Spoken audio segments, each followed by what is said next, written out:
መስቀል አብርሃ አብርሃ አብርሃ ከመፀሐይ መስቀል አብርሃ አብርሃ አብርሃ ከመፀሐይ። በስመ አብ ወወልድ ወመንፈስ ቅዱስ አሐዱ አምላክ አሜን።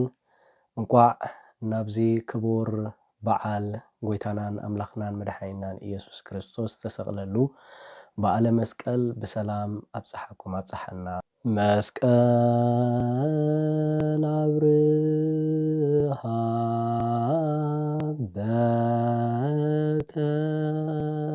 በከዋክብት አሰርገ ወሰማየ እምኩሉ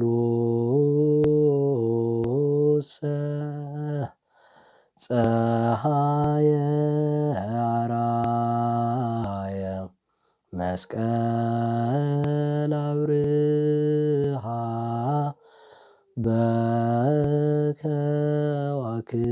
በከዋክብት አሰርገ ወሰማየ። ኣብ ዘለኹሞ ሰላምን ጥዕናን እናተመነኹ ኩልኻትኩም ኣብ ርሑቕን ኣብ ቀረባን ብምዃን ነዚ መንፈሳዊ ቻነል ኣብ መከታተል ዘለኹም ናይ እግዚአብሔር ቤተሰብ ከመይ ኣለኹም?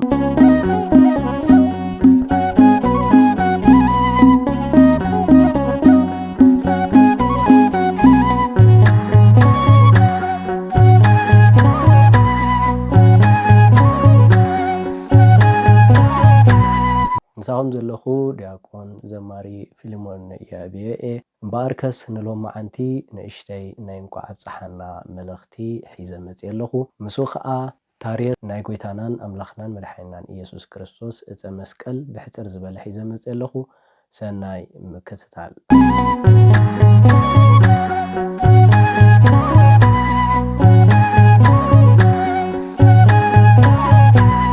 ሕራይ መስቀል ክንብል ከለና ወይ ድማ መስቀል እንታይ ማለት እዩ?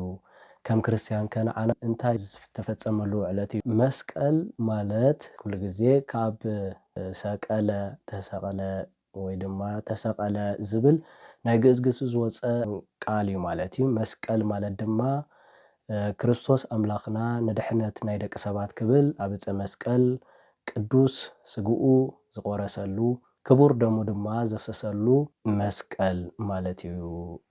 ስለዚ መስቀል ክንብል ከለና ንዓና ንክርስቲያን በዚ ዕለት እዚ በዚ ሰዓት እዚ ፍጹም ፍቕሪ ናይ ጎይታናን ኣምላኽናን መድሓኒትናን ኢየሱስ ክርስቶስ ዝገለጸልና መስቀል እዩ ማለት እዩ።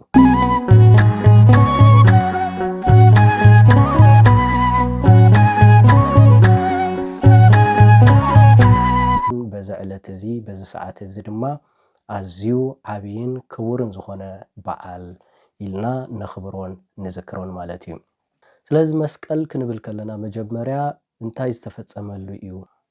ብናይ ቅዱስ ቤተ ክርስቲያንና ኣስተምህሮ መስቀል ኣብ ሰለስተ ከፋፊላ ተቐምጦም ማለት እዩ። እቲ ቀዳማይ መስቀል መስቀለ ክርስቶስ ይበሃል። እቲ ካልኣይ ድማ መስቀለ ክርስቲያን ክኸውን ከሎ እቲ ኣብ ሳልሳይ ዘሎ ድማ ዕፀ መስቀል ተባሂሉ ይፅዋዕ ማለት እዩ። እቲ ቀዳማይ መስቀለ ክርስቶስ ከም እንፈልጦ ኩላትና ህዝበ ክርስቲያን ከም ዝተማሃርናዮ ከም ዝተነገርናዮ ጎይታናን ኣምላኽናን መድሓኒትናን ኢየሱስ ክርስቶስ ንስለ ድሕነትና ክብል ኣብ ኣደባባይ ኣብ ቀራንዮ ተሰቂሉ ቅዱስ ስግኡን ክቡር ደሙን ዘፍሰሰሉ እዚ መስቀል እዚ መስቀለ ክርስቶስ ተባሂሉ ይፅዋዕ ማለት እዩ። ከም ካልኣይ መስቀል ተባሂሉ ዘሎ መስቀለ ክርስቲያን ተባሂሉ ዘሎ ድማ ከምቲ ኣብ ማቴዎስ ወንጌል ተጻሒፉ ንረኽቦ ምዕራፍ 16 ቁፅሪ 24 ዘሎ እቲ ንዓይ ዘፍቅረኒ ገዛእ ርእሱ ይኽሓድ መስቀሉ ተሰኪሙ ድማ ይስዓበኒ ዝበሎ ነዚ ሃይለ ቃል እዚ ቅዱሳን ሐዋርያት መበገሲ ብምግባር ንህነሰ ንሰብክ ክርስቶስ ሃ ዘተሰቅለ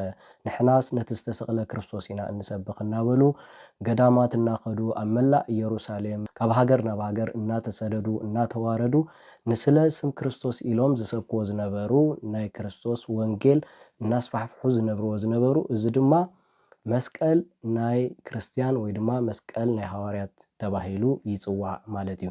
እቲ ኣብ ሳልሳይ ንረኽቦ ድማ ዕፀ መስቀል ተባሂሉ ይጽዋዕ። ዕፀ መስቀል ማለት ድማ ክርስቶስ ኣምላኽና ዝተሰቕለሉ መስቀል መጀመርያ ዝነበረሉ ዝተዋረዱ ዓማጽያን ዝስቀልሉ እቶም ኣብ ፍርዲ ዝቐረቡ ተሰቒሎም ንፍርዲ ዝቕጽዕሉ ናይ መቕጻዕቲ ዕንጨይቲ ዝነበረ መስቀል ብዳሕራዋይ ዘመን ግን ጎይታናን ኣምላኽናን መድሓይናን ኢየሱስ ክርስቶስ ነቲ ናይ መርገም ነቲ ናይ ፍዳ ነቲ ናይ ዓመፅ ዝነበረ ዕንጨይቲ ነቲ ናይ ፍርዲ ዝነበረ ዕንጨይቲ ተሰቒሉ ፍጹም ፍቕሪ ብምርኣይ ንዓና ንክርስቲያን ቅዱስ ስግኡ ቆሪሱ ክቡር ደሙ ድማ ኣፍሲሱ ዝሃበና ዕፀ መስቀል ተባሂሉ ይጽዋዕ። ስለዚ ቤተክርስቲያንና ድማ ነዚኦም መስቀል ኣብ 3 ደረጃ ከፊላ ብከምዚ ኣስተምሮ ትምህረናን ትነግረናን ማለት እዩ። ባለ መስቀል ብዕለት 16 17 መስከረም እናኽብረሉ ምክንያት ክልተ ምክንያት እዩ። እቲ ቀዳማይ መስቀል ናይ ጎይታና ኣምላኽናን መድሓኒትናን ኢየሱስ ክርስቶስ ካብቲ ተቐቢርዎ ዝነበረ ቦታ ምፍሓር ዝተጀመረሉ ዕለት ብምዃኑ ቀዳማይ፣ ካልኣይ ድማ መስቀል ዝተረኽበሉ ግዜን ዕለትን ድማ ኣብ መካነ ጎልጎታ ናብቲ ዝተሃነፀ ቤተ መቅደስ ኣትዩ ቅዳሴ ዝተሰራዐሉ ዕለት ብምዃኑ በዚ ክልተ መሰረታዊ ነገራት ዕለት 16 17 መስከረም በዓለ መስቀል ብክብ ዝበለ ዕለት ነኽብሮ።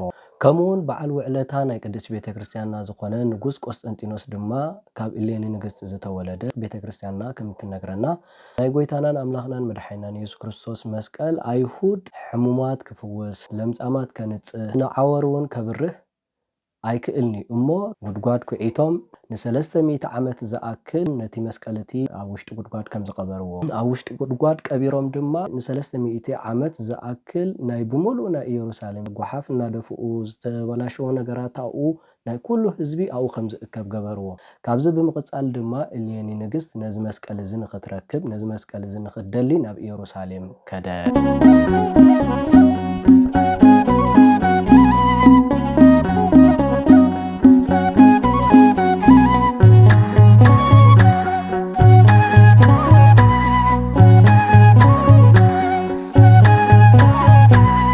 ኣቀዲሙ ግን ንጉስ ቆስጠንጢኖስ ብ312 ዓመተ ምህረት ሓደ ዓብይ ራእይ ከም ዝረኣየ ገድሊ ናይ መስቀል ይነግረና ማለት እዩ። ምስ ጸላእቱ ኣብ ዝዋጋኣሉ ዝነበረ መክሲሚያኖስ ዝተባሃለ ንጉስ ነበረ። እዚ ንጉስ ድማ ኣዝዮም ሓያላት ወታደራት ኣዝዩ ዓብይ ገዚፍ ዝኾነ ሓይሊ ዝነበሮ ምስኡ ውግእ ኣብ ዝነበረሉ ሰዓትን ግዜን ብራእ ድማ ሓደ ነገር ተገልጸሉ። ኣብ ሰማያት ምልክት ናይ መስቀል ብብርሃን ተተኺሉ ተዘርጊሑ ረኣየ። ንስኻ ንሜክሲማኖስ ንጉስ ክትስዕረሉ እትኽእል ምልክት እዚ እዩ ዝብል ድማ ድምፂ ሰምዐ። ካብዚ ተበጊሱ ድማ ንጉስ ቆስጠንጢኖስ ንኩሉ ኣጽዋራቱን ንኩሉ ዋልትኡን ንኩሉ ጭማርኡን ድማ ኣብ ጫፉ ናይ መስቀል ምልክት ብወርቂ መስቀል ቀሪጹ ኩሉ ዝነበሮ ኣጽዋራቱ ድማ ምልክት መስቀል ክገብር ወሰነ እሞ በቲ መስቀልቲ ድማ ንጸላእቱ ንናይ መክሲሚያኖስ ንጉስ ከም ዝሰዓሮም ገድሊ ናይ መስቀል ይነግረና ማለት እዩ። ብ327 ዓመተ ምህረት ንግስቲ ኢሌኒ ድማ ብምቕጻል ነቲ ዝነበረ ናይ ጎይታናን ኣምላኽናን መድሓኒትናን ኢየሱስ ክርስቶስ ካብ ዝተቐበሮ ቦታ ንኸተውፅእ ናብ ኢየሩሳሌም ከደት። ብድሕሪኡ ድማ ሓደ ዓቢ ሽማግለ ሰብኣይ ኪርያኮስ ዝተባሃለ ረኸበት እሞ ናይ ጎይታናን ኣምላኽናን መድሓኒትናን ኢየሱስ ክርስቶስ መስቀል ኣበይ ከም ዘቐመጥዎ ሓተተቶ። ንሱ ድማ ናይ ዕድመ በዓል ጸጋ ስለ ዝነበረ ኣቦታትና ክነግሩና እንከለዉ ኣብዚ ትርእዮ ዘለኺ ጎቦ ከም ዘቐመጥዎ ከም ዝሓብእዎ እዮም ዝዛረቡ ኢሉ ምስ ተዛረባ ንሳ ድማ በቲ ኪርያኮስ ዝበላ ዘረባ ከይሰምዐት ኣቦታት ካህናት ዲያቆናት መራሕቲ ቤተ ክርስቲያን ኣኪባ ድማ ደሜራ ደመረት እሞ ነቲ ዳሜራ ኣቃጸለቶ። እቲ ትክ ድማ ናብ ሰማያት ከይዱ ልክዕ ኣብቲ ናይ ጎይታናን ኣምላኽናን መድሓኒትናን ኢየሱስ ክርስቶስ መስቀል ዝተቐብረሉ ጠጠው በለ ወይ ድማ ሰገደ። ድሕሪኡ ነቲ ኪርያኮስ ዝተዛረባ ዘረባ እናዘከረ ነቲ መስቀልቲ ከም ዝፈሓረቶ በዛ ዓብ ሓጎስ ድማ እናዘመሩ ንኣምላኽ ድማ ኣመስገንዎ። ነዚ ምርኩስ ብምግባር ድማ ቅዱስ ያሬድ ኣብ መዝሙሩ ኣረጋዊ አንገሃ ገይሰ ብእሲ ዘስሙ ኪርያኮስ ዘእጣን አንጸረ ብምባል ንእግዚአብሔር ከመስግን ከሎ ንረኽቦ ጽሑፍ ማለት እዩ። እዚ ማለት ድማ እንታይ ማለት እዩ ተዳ ተባሂሉ እቲ ዕጣን ዘመልከቶ ናይ እግዚአብሔር ናይ በሐቂ መስቀሉ ዝተረኽበሉ ይብል ማለት እዩ። ኪርያኮስ ድማ እቲ መስቀል ናይ ጎይታናን ኣምላኽናን መድሓኒትናን ኢየሱስ ክርስቶስ ተቐቢሩሉ ዝነበረ ስፍራ ንኢሌኒ ንግስት ነገራ ይኸውን ማለት እዩ። ስለዚ ናይ ጎይታናን ኣምላኽናን መድሓኒትናን ኢየሱስ ክርስቶስ መስቀል ምፍሓር ዝተጀመረሉ ዕለት 16 መስከረም ክኸውን ከሎ ዝተረኽበሉ ድማ 10 መጋቢት ይኸውን ኣሎ። ንምንታይና 10 መጋቢት ዘይነኽብሮ እንተዳ ተባሂሉ 10 መጋቢት ቅዱሳን አቦታት ሊቃውንት ከም ዝመሩና ወርሃ ጾም ከም ምዃኑ መጠን ንበዓል ከተኽብር ስለ ዘይምችእ ብዕለት 16 17 መስከረም ደሜራ ክድመር በዓል ከነኽብር ቤተክርስቲያንና አውጃ ንረኽቦ ማለት እዩ። ነገር ግን ኣብ ዘመንና ኣብዚ ሰዓት እዚ ብፍላይ ድማ ስለ ነገረ መስቀል ስለ ክብረ መስቀል ብዙሓት ሰባት ዘቃልሉን ብዙሓት ድማ ንክብሪ ናይ መስቀል ጎይታና መድሓኒና ኢየሱስ ክርስቶስ ምንም ትርጉም ከም ዘይብሉ ዋጋ ከም ዘይብሉ ገይሮም ዝዛረቡ ሰባት ንሰምዕ ንርኢና ኣሎና። ነቢየ እግዚአብሔር ቅዱስ ዳዊት ከም ዝበሎ ኣብ መዝሙር 13 ቁፅሪ 1 ዘሎ ይብል ዓብድ በልቡ እግዚአብሔር አልቦ እቲ ሕልና ዘይብሉ ሰብ ብልቡ እግዚአብሔር የለን ይብል ኢሉ ከም ዝተዛረቦ ብዙሓት ኣብ ዘመንና ስለ ክብረ መስቀልን ስለ ነገረ መስቀልን ከከኣልሉ ንርሰምዕን ንርኢን ኢና ማለት እዩ። እዚ ግን ግቡእ ከም ዘይኮነ ቅድስት ቤተክርስቲያንና ተስተምረና። መስቀል ኃይልነ መስቀል ጽንዕነ መስቀል ቤዛነ መስቀል መድኃኒተ ነፍስነ አይሁድ ክህዱ ንህነሰ አመነ ወእለ አመነ በኃይለ መስቀሉ ድህነ። እዚ ጸሎት እዚ ኣብ ናይ ኩሉ ግዜ ጸሎት ወይ ድማ ጸሎት ዝዘውትር እሰግድ ለአብ ኣብ ዝብል ክፍለ ጸሎት ንረኽቦ። መስቀል ንዓና ነቶም ንኣምን ኃይልና እዩ፣ ነቶም ዝኣምኑ ግና ዕሽነት እዩ። መስቀል ክርስቶስ ንክርስቲያን ኃይልና ጽንዓትና ደገፍና ዋልታና እዩ፣ ነቶም ዝኣምኑ ግና ዕሽነት እዩ። ስለዚ ክርስቲያን ኩሉ ግዜ መስቀል ጎይታናን አምላኽናን መድሓኒናን ኢየሱስ ክርስቶስ ቅዱስ ስጋኡን ክቡር ደሙን ዘፍሰሰሉ መስቀል ስለ ዝኾነ ብኡኡ ንምካሕ ብኡኡ ንጸናና ብኡ ድማ ንውከል ድማ ብኡ ንኣምን ክሳብ ዘንተ ዕለት ድማ ብመስቀል ኣይናሓፍርን። መስቀል ንዓና ኃይልና ጽንዓትና ዋልታና እሞ ብክርስቶስ መስቀል ክርስቲያን ዝተገለጽናሉ ክርስቶስ ድማ ንዓና ዝነበሮ ፍጹም ፍቕሪ ዘርአየና ዕፀ መስቀል እሞ እነምልኾ ክርስቶስ ዳእምበር እነምልኾ መስቀል የብልናን። ኣብ መስቀል ዝሞተ መን እዩ? ኣብ መስቀል ቅዱስ ስግኡ ዘቆረሰ መን እዩ? ኣብ መስቀል ክቡር ደሙ ዘፍሰሰ መን እዩ? እንተደኣ ተባሂሉ ጎይታናን አምላኽናን መድሓኒናን ኢየሱስ ክርስቶስ ፍጹም አምላኽ ፍጹም ሰብ ዝኾነ ንዓና ንድሕነትና ዝተገለጸ ድሕነቱ ድማ ብፍጹም ፍቕሪ ክሳዕ ሞት እሙን ኮይኑ ንዓና ፍቕሩ ዝገለጸልና ክርስቶስ እዩ። ዲያብሎስ ድማ ዝተሰዓረሉ ኃይሉ ድማ ዝሞተሉ ሞት እውን ኃይሉ ዝወደቐሉ ከምኡ ድማ ናይ ክርስቶስ ፍቕሪ ዝተፈጸመሉ ኣብ መስቀል ስለ ዝኾነ ንሕና ክርስቲያን ድማ ኣብ ክሳድና ንኣስሮን ብኡ ድማ ኣብ ክርስቶስ ዘለና ፍቕሪ ንገልጽ። ስብሃት ለእግዚአብሔር ወለወላዲቱ ድንግል ወለክቡር ዕፀ መስቀል አሜን።